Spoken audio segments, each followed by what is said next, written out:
The power of forgiveness. Jikalau kamu mengampuni dosa orang, dosanya diampuni.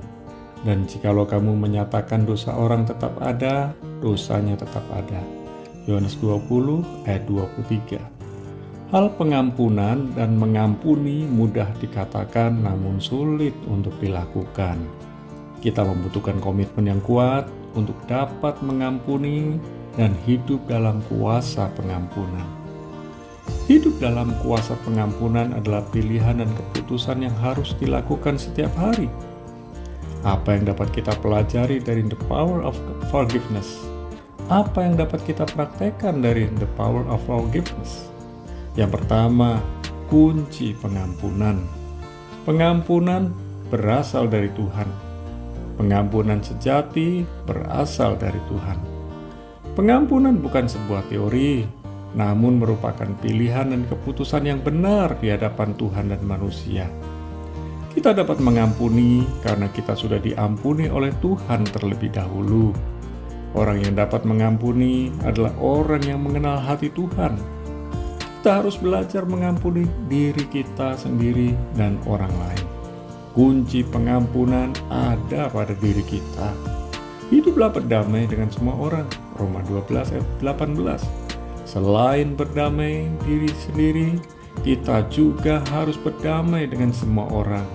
Kalahkan perbuatan jahat dengan kebaikan. Roma 12 ayat 21. Membalas kejahatan dengan kejahatan adalah setimpal. Membalas kejahatan dengan kebaikan adalah gaya hidup warga kerajaan Allah. Mari kita terus berbuat kebenaran dan kebaikan setiap hari kepada semua orang tanpa terkecuali. Kita berbuat kebenaran dan kebaikan karena kita memang orang benar dan baik di mata Tuhan dan manusia.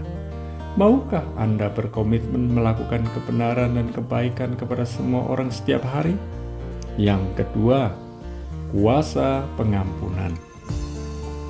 Orang yang dapat mengampuni diri sendiri dan orang lain adalah orang yang menang terhadap diri sendiri. Orang yang dapat melepaskan pengampunan memiliki masa depan bersama Tuhan. Orang yang dapat mengampuni dan memberkati orang yang menyakiti dirinya adalah orang yang mengenal Tuhan dengan benar. Sebaliknya, orang yang tak dapat mengampuni diri sendiri dan orang lain adalah orang yang tidak mengenal Tuhan dengan benar. Orang seperti ini tidak hidup dalam kuasa pengampunan. Orang seperti ini memilih dan memutuskan untuk hidup di luar kehendak dan rencana Tuhan. Kuasa pengampunan membuka pintu berkat dan pertolongan. Kuasa pengampunan membuka pintu yang tertutup dan meluruskan jalan yang berliku. Kuasa pengampunan menyembuhkan dan memulihkan hubungan yang rusak. Kuasa pengampunan menyingapkan masa depan yang indah bersama Tuhan. Kuasa pengampunan mempersiapkan kita menikmati masa kekekalan bersama Tuhan. Apakah Anda sudah hidup dalam kuasa pengampunan? Orang yang mengenal Tuhan dengan benar dan baik akan hidup dalam kuasa pengampunan.